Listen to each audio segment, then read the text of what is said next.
It's Divas That Care Radio. Stories, strategies, and ideas to inspire positive change. Welcome to Divas That Care, a network of women committed to making our world a better place for everyone. This is a global movement for women, by women, engaged in a collaborative effort to create a better world for future generations. To find out more about the movement, visit divasthatcare.com after the show. Right now, though, stay tuned for another jolt of inspiration. Well, hello everyone, and welcome back to the Divas That Care. My name is Candace Gish. Oh my gosh, happy St. Paddy's Day to all of you guys that are tuning in live today. I'm so excited. It was a great day. The weather is beautiful, and I've had a lot of fun today. So I hope that each and every one of you has had a great day also. If this is your very first time tuning into the Divas That Care, a huge welcome. We are now in our 12th season, and we are listened to in over 30 countries around the world. And it's because of all of you amazing people out there that we've able to do this. So a shout out to all of you and to the people that have probably introduced you to our program, because we're so excited about that. All right, everyone.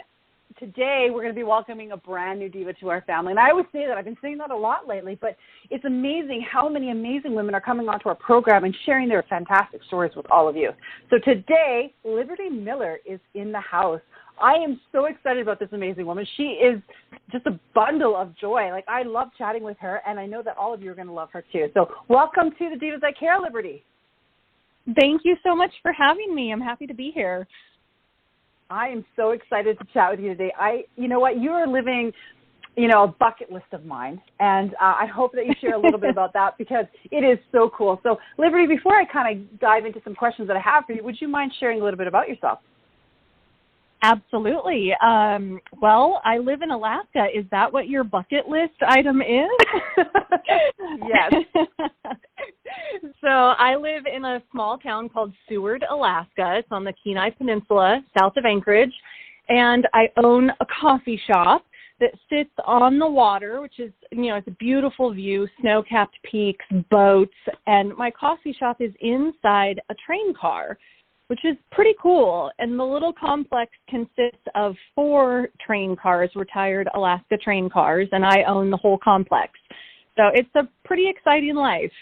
And we had a ton of snow today. So you said earlier that it was sunny where you are. It is not sunny where I am. Oh, no. You know what? I was so happy about it. Well, and the snow is great. I love having snow, but it was nice because we haven't had a lot of nice weather here. It has been a really crazy winter where it's been really cold, and I'm like, oh my goodness, on St. Paddy's Day, it's nice and hot, and I didn't even have to wear a jacket, there's still lots of snow outside, but I didn't wear a jacket. Well, I'm pretty bundled up right now, sitting by the fireplace. It's quite cold. Oh my goodness. And that's why you're in Alaska. Mm-hmm. And, it's beautiful. It's been so beautiful. I had to work today. I'm actually still at the coffee shop right now. We're closed, but I hung out here to do this podcast. And, just sitting here making coffee for people all day and watching the snow fall. It's been a good day. Oh, my goodness. That's wonderful. So what made you decide to go to Alaska, Liberty? I know that you're not from Alaska originally, so why did you decide to go there? That's right. I'm originally from Oregon, and I came to Alaska initially in 2003 because I had a cousin who lived here, and she invited me up to spend the summer with her. And, I was in my early 20s and decided I needed an adventure, so I drove up the Alcan Highway, the Alaska-Canada Highway, and spent the summer in a little town south of Anchorage called Girdwood, living with my cousin and cleaning hotel rooms. And it was one of the best summers of my life. Oh, my goodness. That would be so much fun. And at that age to be doing stuff like that. Oh, my gosh. And you've done a lot of world traveling. Like, it's not, you just haven't gone from one place to another. You're a foreign correspondent. And I'd love to hear a little bit about that because that's going to kind of lead into, your book that you wrote. Mm-hmm. Yeah. I think that first summer in Alaska was the start of my travel. I traveled a little bit with my parents when I was younger. They took me to Europe when I was 17. But, that first summer in Alaska, that was my real adventure as an adult. And it showed me this whole other world. You know, it showed me that I didn't have to stay in my hometown, that I could just get in my car and drive and come to this cool place in this cool state. And yeah, I was cleaning hotel rooms, but I was, 23, I think I was. You know, and I didn't care that I was scrubbing toilets. I was living in Alaska. And then I started working on boats and eventually became a foreign correspondent overseas for a marine conservation group. And yeah, I've traveled the globe on a ship. It's been a really fantastic, amazing life. It really sounds like that. And, you know, a lot of our listeners, that would be like, oh my goodness, she's done what? Because it's not something that we can even think about. Right. Well, and I mean, here's the back. When I was 29 years old, I was living in Seattle. I was married. I had a corporate job. I was a photographer doing product photography, so it's not that exciting. I owned a home, you know, the whole American dream. And at 29, I decided that I wanted more. And so I quit my job and divorced my husband and moved to Japan to accept this foreign correspondent position. And it's been a whirlwind ever since. I mean, it's, you know, it was hard to change my life. It was a really big change. I gave up a lot of security, but the adventure and now the memories that I have, like, it's been worth it. It's been absolutely worth it. Yeah, you can never get that back, and to live a life like that is extraordinary. So why did you decide to now become an author? You know, I've been really fortunate with the experiences that I've had, and I say fortunate, but it's also, you know, I've taken a lot of risks. I've given up a lot in my life to have these experiences, and that's just the kind of person I've always been. I go for things that I want, and sometimes it works out, and let me tell you, a lot of times it doesn't. But my first book, The Heart of the Runaway, it was published in 2018, but I had actually been writing that book since 1997. So it took me 20 years to write this book. And I was 16 years old when I started writing it, and I never thought that it would become a book. I've always been a big journaler, and I come from a family of authors and photographers. And when I was 16, my brother died, and so I started writing about that experience, and then ended up having this pretty cool life and writing about that, and it just kind of naturally turned into this book that I published in 2018. And then I've written several other books since then. So the book is called The Heart of the Runaway, correct? Yes, correct. So tell us a little bit about that, because I know our listeners, we love having authors on our podcast because they're so extraordinary in the fact that they've got this way of words, I would say. I love how they describe things. So, yeah, I'm very interested to learn what your book's about. Yeah, it's a memoir, so it's about my life. You know, it's about my travel. It's about my brother's death. It's about living overseas for so many years.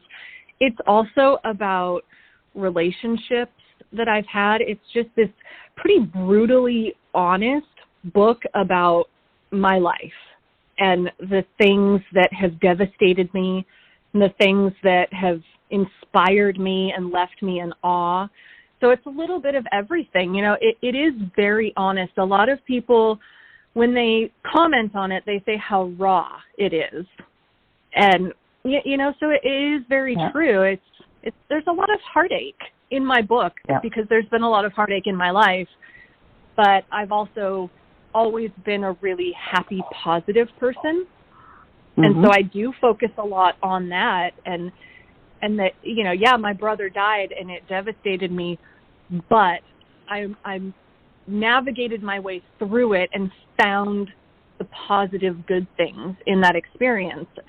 And then, like I said, I was 29 living this corporate 9-to-5 American dream, as they say, and I was miserable.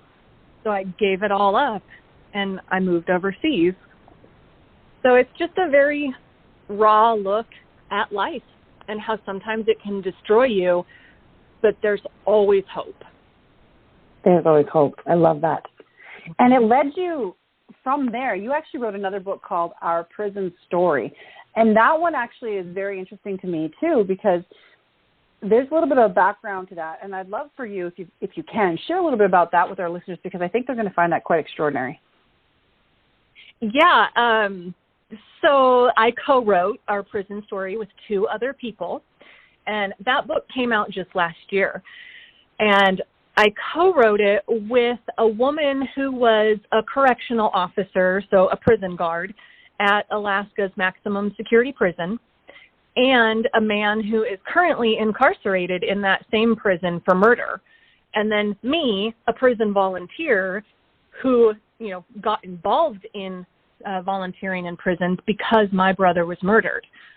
So you have this prison guard, this person who's doing time for murder, and me, a prison volunteer, 3 people with drastically different stories and who aren't supposed to be friends according to society, who came together and wrote this book, Our Prison Story, which is filled with, inspiration and the importance of forgiveness and restorative justice. Wow. A lot of people are probably like, oh my goodness, she did what? And it's extraordinary because you don't hear stories like that very often. I think we're bombarded with have these TV sensational stories that are happening, right? They talk about, you see them on movies, you see TV series or whatever, and it's not the same thing. And these are real people with real lives, and you wrote stories about that. And I think that's actually quite extraordinary because it's a different side to what we usually hear about. Thank you. I appreciate that. And you're right. It is a different side of the story, because all we know about, most of us, all we know about prison or about crime is what we see on TV. And, I was volunteering at Alaska's max security prison with men. It's an all-male max security prison. Most of them are in for murder. And it's so different inside than what we see on TV.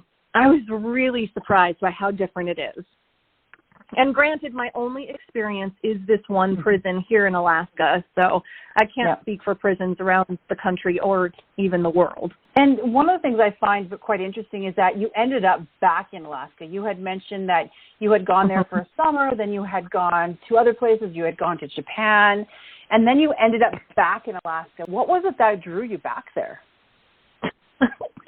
Well, if you want the truth, it was a guy. I was dating someone. I was living in Seattle again after I'd come home from overseas, and I was dating someone who lived up here and decided to move up here to be with him. And, that relationship didn't work out. He's actually back down in Seattle, and I stayed here because I started volunteering at the prison, and it impacted my life in such a great way that I decided to give up my nomadic seasonal boat life and plant roots. And I love it. And that now you own a coffee shop, and it's a bookstore too, or you sell books in your coffee shop, correct? Yeah. I love that. Yeah. Why did you decide to do that? Because, you had talked about you have these trains that have been retired, and you have a coffee shop. Like, this is so extraordinary. You go from one extreme to another. Yeah. Yeah. So the coffee shop, I worked on boats. As a foreign correspondent, I was working on boats, and I love boats. Boats were my life. But in between my time on boats, I would pick up jobs as a barista in coffee shops around the world. And I love making coffee. You get to interact with the coolest people, and it's a really fast-paced job, which I enjoy. And when it came time for me to stop working on boats, I'm in my 40s now, and boat work is really hard on your body. And so I had to stop working on boats. And actually going back to that same guy that brought me to Alaska, I was on a hike with him, and he was friends with the owner of these train cars. And he said that she was wanting to sell, and I said, oh, man, that would be perfect for my dream coffee shop. And next thing I know, I'm buying 4 train cars and opening a coffee shop. So I'm in Seward, and right as I was opening my coffee shop, the Seward bookstore closed down. And every town needs a bookstore. And so I brought in a couple bookshelves and, went to the thrift shop and got books. And now it's a bookstore as well as a coffee shop. Oh, my goodness. I love that. It sounds so wonderful. It's living a very peaceful life, it sounds like. Yeah, it's really nice, especially after the crazy life that I had with all of the travel. And, I was pretty tired by the time I came home from overseas and stopped working on boats and doing photography. I was ready to be in one place, but I wasn't really sure how to do that. And Seward came into my life, and the coffee shop came into my life, and the prison came into my life, and it all just fell into place. And now I've been here year-round, full-time for 6 years. This is crazy. I absolutely love your story. I love your journey. I'll be honest with you, Liberty. It's absolutely fascinating to me. And it sounds like a book. You know what? Your whole, everything. I know that you've done part of your memoir, but I'm like, you've got to continue. This is part two. And all the things that you're doing. I'm working on a sequel to The Heart of the Runaway as we speak. That is fantastic. I can't wait because I definitely want to read that. Those are the types of books I love to read. So besides the book that you're going to be writing, what else is new with you? What other things are you going to be doing in the future here?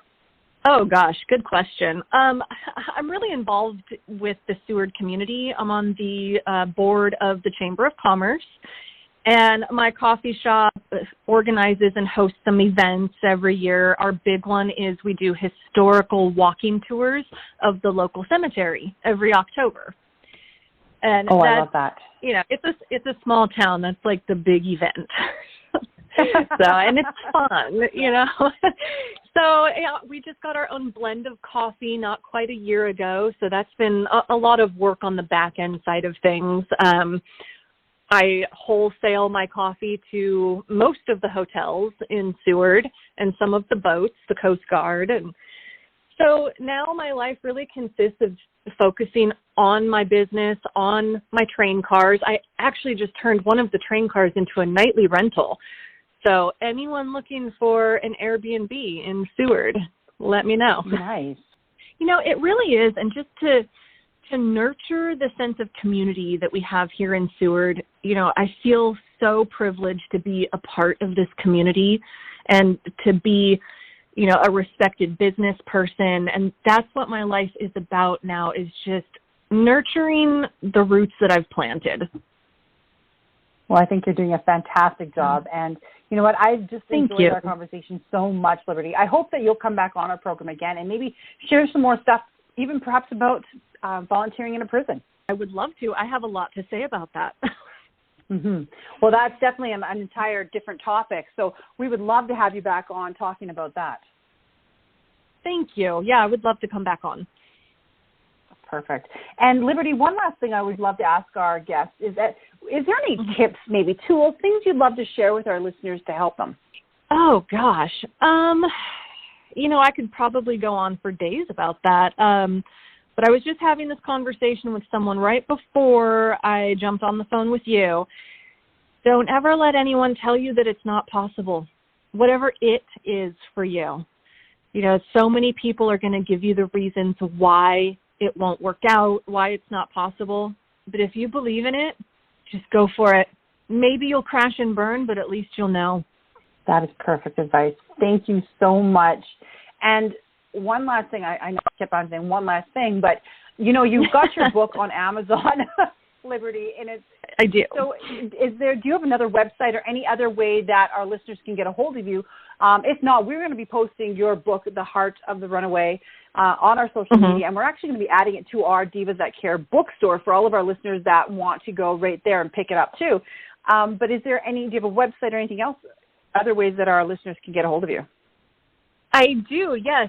So the coffee shop has a website where you can buy my book, both books, and you can also buy coffee.